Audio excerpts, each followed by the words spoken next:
Bien le bonsoir et nous revoici pour une vidéo sur Link, donc vidéo plutôt d'actualisation hein, par rapport à la vidéo que j'ai déjà faite il y a quelques jours voire quelques semaines maintenant. Pour dire la chose principale, nous sommes venus dans notre zone préférentielle d'achat. Voilà, tout simplement.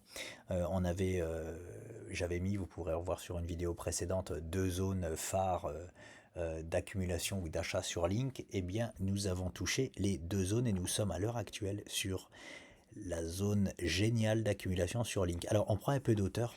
On prend un peu d'auteur. Pourquoi? Pour que vous voyez par vous-même que si on regarde Link de ce point de vue-là, c'est-à-dire en hebdo, on ne voit pas grand-chose. C'est-à-dire que on est toujours là-dedans, quoi. On est toujours là-dedans. Voilà. Euh, mais ce là-dedans, regardez quand même ce qui se passe. C'est-à-dire que si on est en haut, on peut perdre 30%. Et si on est en bas, on peut gagner 40%. Voilà. Donc il y a quand même une grosse volatilité à l'intérieur de cette zone-là. Donc, et c'est une zone que j'appelle zone d'accumulation géniale pour, par exemple, Link et n'importe quelle crypto qui a la même configuration. Voilà, on est, on va dire, en fin de bear market, hein, c'est fini, on est en zone de recharge. Voilà, c'est génial d'accumuler de la crypto sur ces points-là. Et là, on est sur une zone vraiment géniale. Regardez, je vais vous le montrer en daily, ce sera beaucoup plus propre. Voici ce que j'avais dessiné lorsqu'on était ici. Je ne sais pas si vous vous souvenez, j'avais mis ce petit rectangle rouge là pour dire si Link revient dans cette zone là, c'est très très bien d'en acheter parce que on a fait ceci, on est prêt maintenant à partir à la hausse pour Link, pas partir en bull run.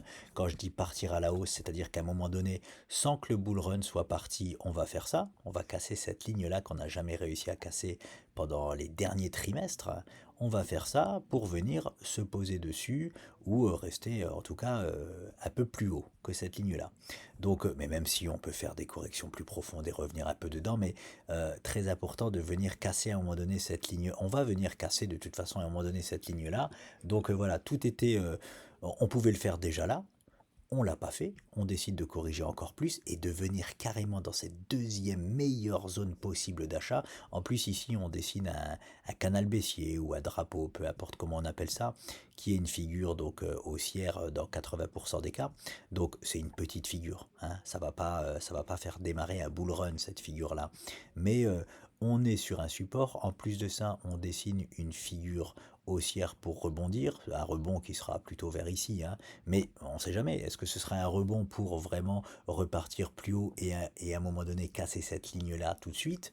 C'est possible aussi. Donc bon, ça nous dessine en tout cas une figure de rebond, donc on est sur un support plus une figure de rebond, je serais bien bête de ne pas en accumuler. Voilà, tout simplement, hein. Et même si, encore une fois, même si je me trompe et que finalement on va chercher cette zone bleue qu'on a déjà été chercher ici, mais c'est pas à privilégier quoi. Et même si on va encore plus bas, ce ne sont pas des choses à privilégier, qu'on soit bien d'accord. Si je peux me tromper, on peut aller là, on peut aller plus bas, mais la zone à privilégier, c'est la zone actuelle. Voilà. Et tous ceux qui s'y connaissent en investissement et qui veulent investir dans les crypto-monnaies, nous serions bien bêtes de ne pas investir un peu, en tout cas maintenant, là, tout de suite. Voilà.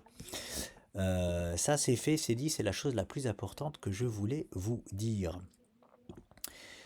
Et je me suis mis des petites notes pour ne rien oublier parce que je veux vous dire plein de choses. C'est-à-dire que déjà cette zone-là, alors je ne sais pas si vous vous souvenez, mais ici il n'y avait pas marqué 200 à 300% de hausse, il y avait marqué 100 à 160% de hausse.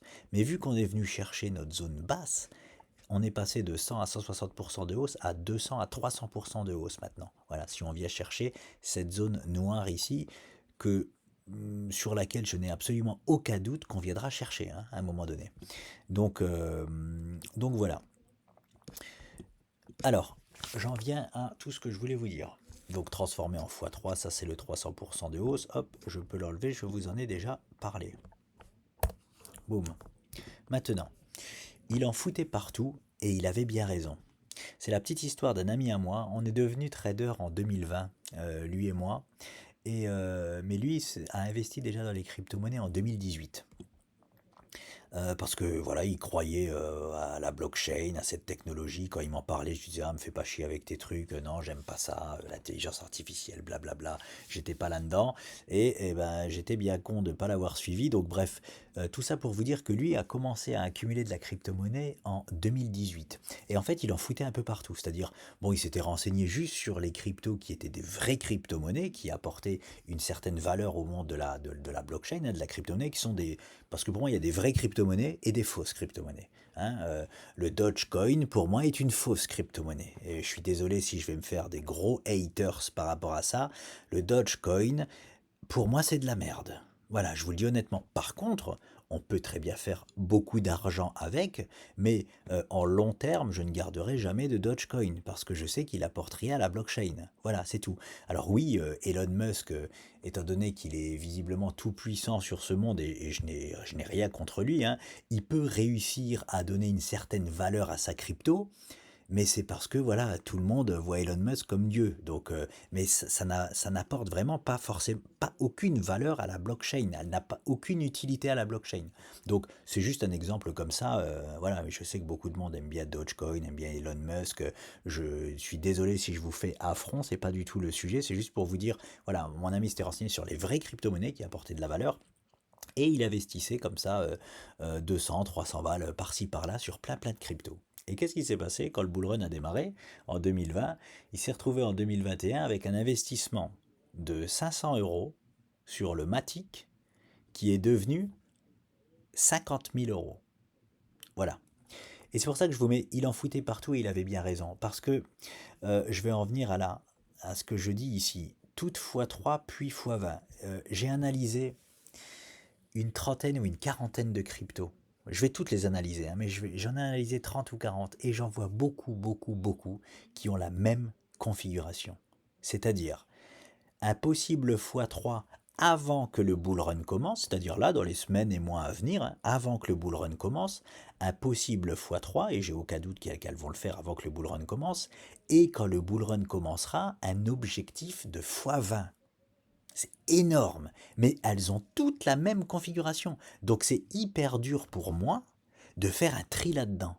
C'est pour ça que j'ai marqué, il en foutait partout, il avait bien raison, parce que, purée, ça me donne envie d'en foutre partout, et de pas me prendre la tête en fait.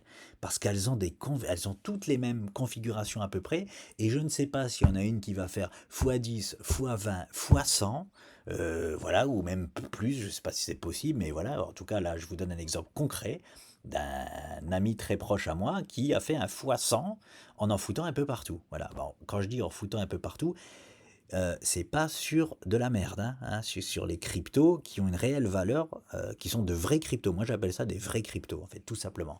Donc, voilà, voilà, je voulais quand même vous parler de ça parce que c'est un élément important. Et là, donc, je reviens sur Link. Alors, je vais enlever, donc, il en foutait partout. Je vous l'ai dit. Toute x3 puis x20, je vous l'ai dit aussi. Meilleure zone possible. Alors, meilleure zone possible, je vais l'enlever, je vous en parle de suite. Est-ce que nous sommes sur la meilleure zone possible d'accumulation sur Link? Peut-être.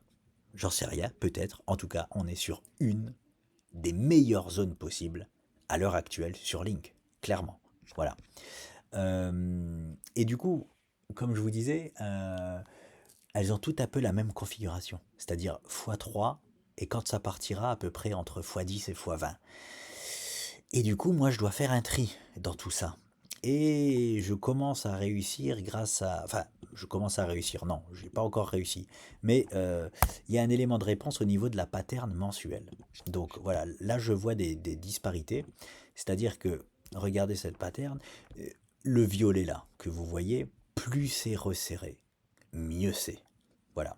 Et là, sur Link, on voit que on arrive à une très très belle contraction de la volatilité. Et plus c'est resserré, imaginez, je sais pas quoi imaginer. Imaginez, vous avez un ressort entre les mains et vous appuyez dessus sur le ressort. Forcément, plus vous appuyez fort dessus, plus boum, il va, il va partir de manière forte. Le ressort, voilà, il va s'ouvrir. Bon, je sais pas si je prends un bon exemple, mais vous avez compris un peu le truc. Ben, les bandes de Hollinger, c'est pareil. Plus ça se resserre, plus ça contracte de l'énergie et boum, plus ça pète. Donc, il y a des disparités. C'est-à-dire que par exemple sur Link, c'est beaucoup mieux que sur Avax. à ce niveau-là. Donc, voilà comment je vais faire un tri là-dedans, c'est-à-dire si je vois les mêmes potentiels, c'est-à-dire x3 puis x20, et que je vois une contraction la plus importante sur une que l'autre, eh ben je privilégierai celle-ci. Voilà, tout simplement. Mais c'est dur, il y a tellement de cryptos qui présentent à x3 puis x20 que c'est dur de faire un tri. Voilà, et pour finir, je vais vous parler de la faiblesse Ishimoku. Hop, j'enlève et puis je peux tout enlever du coup. Voilà. La faiblesse Ishimoku que j'ai mis là en noir, regardez, c'est ce nuage-là. Et ce nuage-là, je voulais vous en parler. Hein, c'est pas pour rien que je fais aussi de l'Ishimoku.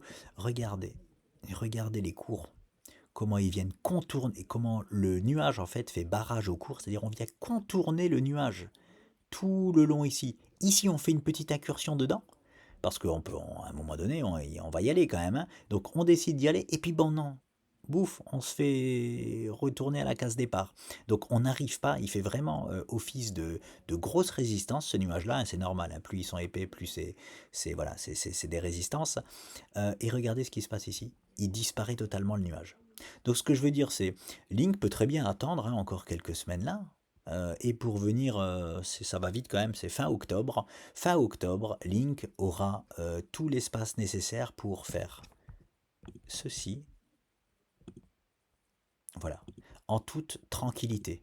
Et plus si affinité, hein, parce qu'à un moment donné, comme je vous dis, on va casser cette ligne-là. Donc voilà, en tout cas, il pourra faire, hop, je vais la prendre ici, ceci beaucoup plus facilement quand on sera fin octobre, pardon. C'est ça? Octobre, oui. Fin octobre, il pourra beaucoup plus facilement faire ça. Alors ça veut pas dire qu'il va pas le faire maintenant, il peut très bien le faire maintenant. J'ai déjà vu, j'ai déjà vu la même chose sur le Bitcoin une fois, et ben je sais pas pourquoi, il a décidé de partir là, boum, au moment là, et de tout casser à ce moment-là. Donc ça arrive quand même, mais c'est beaucoup plus facile pour lui de le faire, voilà, tout simplement dans un mois et demi.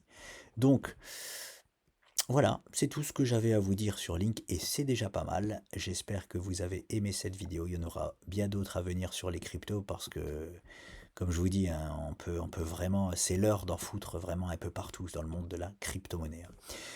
Voilà, je vous souhaite une excellente fin de journée ou soirée et je vous dis à très vite.